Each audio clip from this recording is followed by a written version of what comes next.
Before I had graduated high school, when I was 16, I was auditioning for all of the, singing vocal competition shows and things, just kind of trying to get some experience and get my name out there a little bit. And so I was auditioning and auditioning and auditioning, and I would get a couple rounds in, and then they would tell me, you're too young, or you're not ready yet. You got a couple things to work out, whatever. And I'd always walk away and be like, what do they mean? What do they mean? And then, I took time, and at 16, I decided I was going to go to college. And so I went straight to Belmont, which is here in Nashville, Tennessee. And I just hit the ground running with trying to figure out what it meant to be an artist and what I wanted to say, which I always talk about, my message and the things I believe in and what I want to stand behind and all of that. So took a lot of time to focus in on that and really figure out what Christiana Alaire stood for and like what that meant, for people that are just looking on and finding my music, like what do I put out, what do I, represent. And I got an email freshman year of college that said, hey, I saw you audition for one of these other shows that I'm not working with anymore, from a producer, and I am now on American Idol and would love to have you audition. But this was when I was still 16. I was like, yeah, I just got to college. I'm, trying to figure out my life as a musician, and I'm in Music City now, so I'm on a different playing field, and I'm in a different race, basically, like, trying to focus on that. So I kind of just pushed it to the side and thought about it for a little, but I wasn't really fully into, let's go try out for American Idol right now. And so I kind of just let it sit in my inbox for a while, thinking about it every now and then, but just kind of, pushed it off. And then one of my friends, that I grew up singing with, was on American Idol and ended up doing very well. And I was kind of inspired. I was like, oh, well, if my friend that I grew up singing with can do it, then why shouldn't I just try and see what happens? So 3 years later, my senior year of college, I emailed this producer back and said, hi, I wasn't ready when you emailed me, but I've done the work, and I think, that now would be a better chance for me. And now I'm a little bit stronger as an artist. I know exactly what I'm looking for and, what I have to provide. And I think this could be a better opportunity than, when you originally reached out to me. And she emailed back and immediately said, hi, I'm still interested. I'm still working on American Idol. And I just, checked back into your social media, and it seems like you're doing great. I would love to have a call, and just get to know you a little bit more and, see how you've progressed since I last saw you, 4 years ago almost. And so basically we just got in contact. I told her I was interested and told her about some of the opportunities that I had coming up, and she listened to my music that I had released and those kinds of things. And then just started going through the audition process. This was my senior year and my final semester of college. So this was the fall of 2021. And being that it was my final semester of college, this was kind of bad timing, but at the same time, I was like, well, once I graduate from college, I don't really know what the next step is. So I might as well see if this, could be it. And so I was going through the audition process, and I got a call saying, you're going on to the celebrity judges audition. And I was at my job that I hated at the time. And I, ran outside because I got this call from a producer, and I kind of knew what it was going to be. So I ran outside, was crying and so excited. And then I had to run back inside to my job and just act like nothing had happened, and just like hold it in. And then finally was able to, tell my job, hey, I actually have to go away for a couple of weeks and film for American Idol. And so anyways, that was just like a whirlwind. But at the same time, like I said, I was in my final semester of school. So I was trying to figure out, how I was going to do that. Conveniently, I'd gotten COVID a couple of weeks before American Idol filming, and I had gone to a music festival and gotten COVID, and I was really worried about the timing, but it ended up working out perfectly, and I was cured and had, plenty of days in between. I think I had like 10 or 15 days in between me being sick and going to American Idol. So in that time, I was on remote school because I had just had COVID. And so all of my teachers were already aware that I was doing computer schooling. So being, going to American Idol and doing that, like I was totally fine to do it because I was able to do all my schoolwork and everything online. It just conveniently worked out that way. And then when I made it on a couple of rounds and had to go back to Los Angeles to film for Hollywood Week, it was during finals.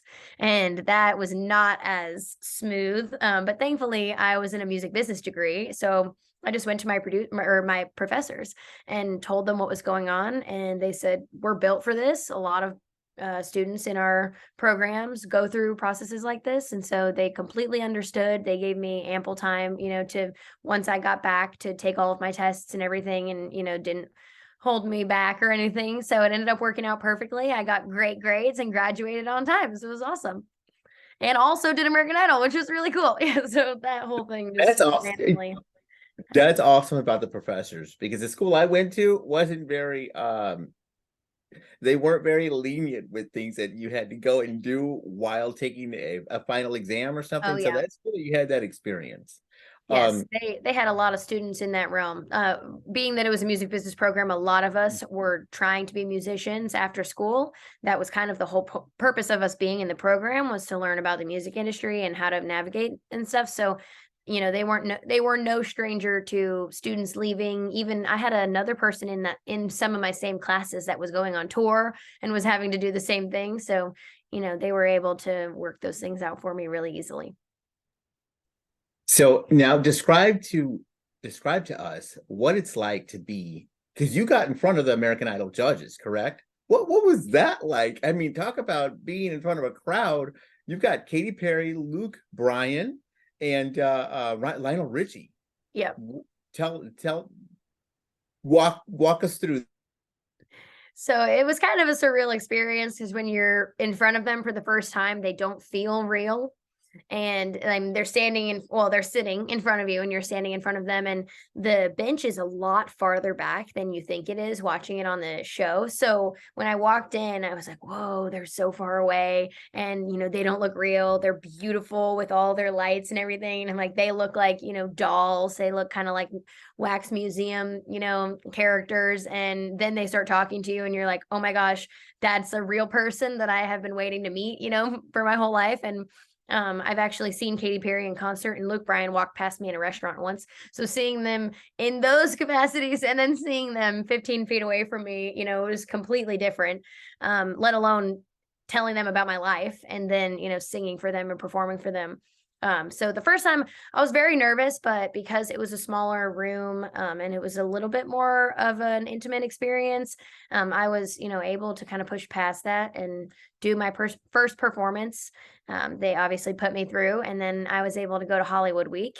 And I was in 2 rounds of Hollywood Week. So I got to perform for them 3 times, and got a lot of good feedback from them, some not so good feedback from them, and, got a lot of learning experiences out of it. So you did get the golden ticket, and you did get, the Hollywood Week and all that. But unfortunately, you were eliminated. Looking back in that moment, is there anything that you would do differently? I would say yes. There probably are things that I would do differently, but if you asked me if I regret it, 100% no. If I had the chance to go back, I think I would probably have performed a little bit bigger than I was. And not to say that I was kind of holding back, but I got eliminated during duet round. And, the first moment of duet round, when we first started and we were getting our partners, they were reminding us it's duet round, it's not battles. So, you don't compete with your partner. You want to, make sure to work with them. And I wanted to do that and work with them, but I also should have been more focused on, my own performance rather than trying to, make sure that we sounded really good together. I didn't 100% give my, biggest, best notes or anything like that. I was just trying to make the performance really solid.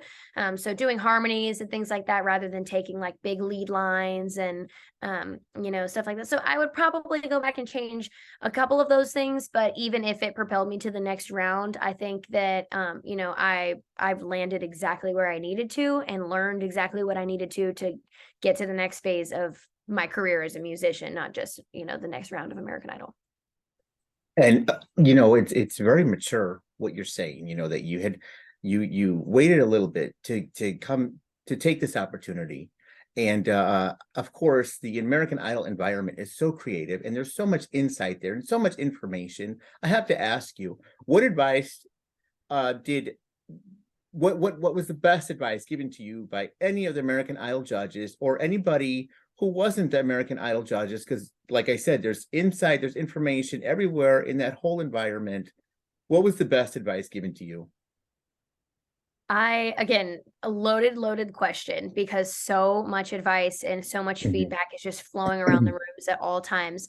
But I think the person who impacted me the most, which I have said this many times, and anytime it comes up in interviews, I love to talk about this. This is my favorite experience of American Idol. But my vocal coach that I was given through Hollywood Week, I was maybe with him for 5 hours total, and I think he changed my life, going forward for the rest of my career. And, he's working on residencies with Usher and Beyonce and people like that, so obviously he has the best of the best experience, but he is so real as a human being that he was able to see through us the second we walked through the door. I mean, I walked in and we performed for him, and afterwards he was able to give me like a 10-page analysis as to all of the things that I needed to work on, things that I was not confident with, things that I was confident with, all that stuff. But I would say the thing that sticks with me the most that I always try to tell people is he said a lot of, who you are, but when you're performing, I can tell that you want to, make sure that people like it, or that you're going to get to the next round, or that you're, going to get XYZ, whatever the goal is at the end of it. But he's like, you need to perform to remind people that are watching you why you love it, and to show them, this is something that I love to do, and I love to show people that I love to do it. So I am here to just do that because this is what my whole body wants to show you. This is what I love to do with my whole being, rather than I just want to make you guys think I'm good or think I'm talented. He was, putting it into perspective with the rounds of, don't go on stage and perform because you want them to like you or you want to make it to the next round of Hollywood Week. Go on there and perform because you love to perform and God gave you that gift to be able to sing. So show them, because you love to do it. So I try to tell other artists, right before we go on stage and things like that, like, let's just go show them why we're here, because we have so much fun doing this, whenever we are able to, and anytime we're able to, we want to go perform and sing and, show people our gifts. So the key takeaway would be when you are competing, just have fun doing it. Yeah, competing and performing in general, not even just, for a competition's sake, but just, walking on a stage to perform for an audience, not so that the audience thinks you're talented or so that the Mhm. audience thinks, wow, that person's such a good singer, but more that the audience thinks, wow, that person loves to sing and, was given the gift of, performing and is doing it because they're called to do it, rather than they just like to, or they want me to tell them they're pretty, that kind of thing. Mhm. Now, you may have touched on this, but I got to ask you, being a contestant yourself on American Idol, what advice would you give other aspiring singers that may be considering competing on American Idol? Do you have any particular tips?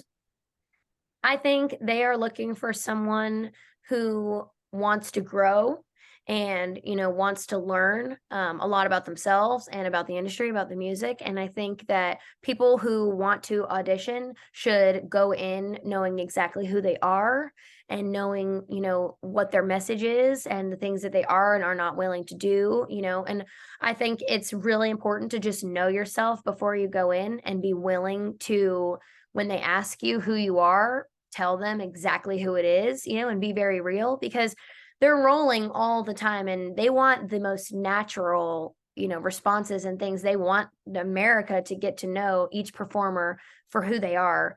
When the cameras aren't rolling, they want to know your real natural self. So I always tell people, if you're thinking about auditioning, don't go in thinking I need to be who I think they want me to be, but just be who you are naturally. And that's why they'll want you.